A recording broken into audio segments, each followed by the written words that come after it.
Itanggol ng ilang eksperto sa batas ang quorum ng 12 senador para balasahin ang Senado. Binigyang din nila ang pinagbatayang ruling ng Korte Suprema noong 1949 sa kasong Avellino versus Cuenco.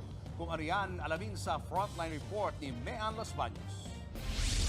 This is an illegal coup d'etat na may kasamang pagbabasura ng ating konstitusyon. Mula kahapon, paulit-ulit si Senator Alan Peter Cayetano na siya ang legit, legal at moral na Senate President. Iginigit din niya na lumabag sa batas ang quorum na ginawa ng 12 senador. Pero sagot dyan ni Senator Erwin Tulfo, medyo kulang po sa review si Senator Cayetano. binigyang diin na nagpakilalang bagong majority bloc na pinangungunahan ni Acting Senate President Win Gatchalian ang ruling ng Korte Suprema na Avellino versus Cuenco case. Sinigundahan din ito ni dating Senate President Franklin Drilon sa kanyang panayam sa programang Good Morning Kapatid. March of 2015, ako po ang Pangulo ng Senado noon. Noong tinawag namin ang sesyon noong March 15, 2016, 2015, mayroon pong 4 na senador na nasa labas ng bansa. Mayroong 3 senador na naaresto. Ganon din po nangyari kahapon.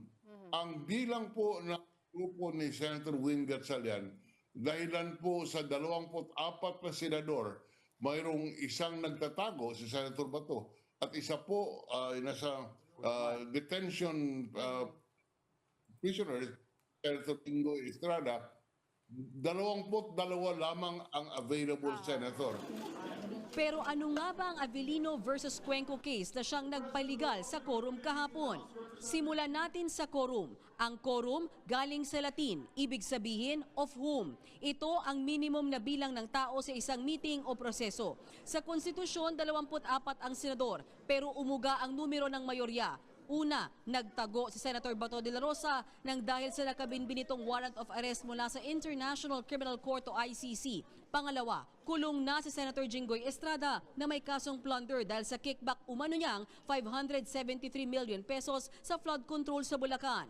Kaya ang siste, mula 24 naging 22 senators na lamang ang makakaboto. Sa 22 na yan, 12 ang nasa grupo ni Senator Win Gatchalian. 10 na lang ang nasa grupo ni Senator Alan Peter Cayetano. E paano na ang quorum? Sa desisyon ng Korte Suprema sa Avellino versus Cuenco noong 1949 na for purposes of a quorum, kailangan mo lang ang mayorya noong mga maaaring bumoto. Nag-walk out kasi ng sesyon si Nooy Senate President Jose Avellino at ang kanyang mga kaalyado noong questionin ang kanyang integridad. Ang natirang 12 senador, dineklarang bakante ang posisyon ni Avellino at humalal ng panibagong acting Senate President para ipagpatuloy ang sesyon. Sabi ng Korte, sapat na ang 12 para ituring na majority dahil higit kalahati na yan ng 23 senators.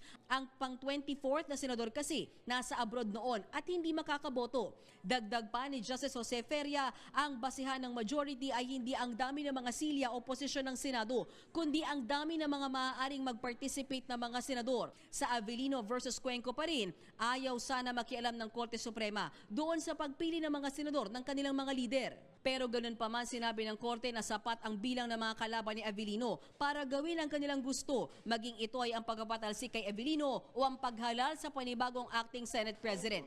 Ito ang binasehan ngayon ng paksyon ni Senator Gatchalian na tinalagang Senate President pro tempore at acting Senate President. Hindi nila agad diretsahang pinatalsik si Cayetano bilang Senate President, pero for all intents and purposes, pinalitan na nila ang lahat ng mga posisyon sa Senado, pati ang mga namumuno sa mga komite. Kaya giit ni Drilon, kung kine-question daw yan ng Cayetano Block, pumunta raw sila sa Korte Suprema.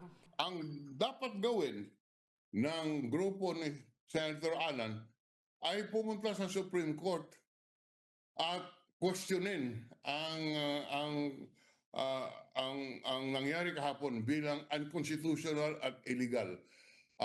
Nasa Supreme Court po yan kung tanggapin nila ang petition dahil sa sinasabi nga sa doon po sa Avellino versus Cuenco, may sinasabi na tinatawag namin yan sa law school, political question.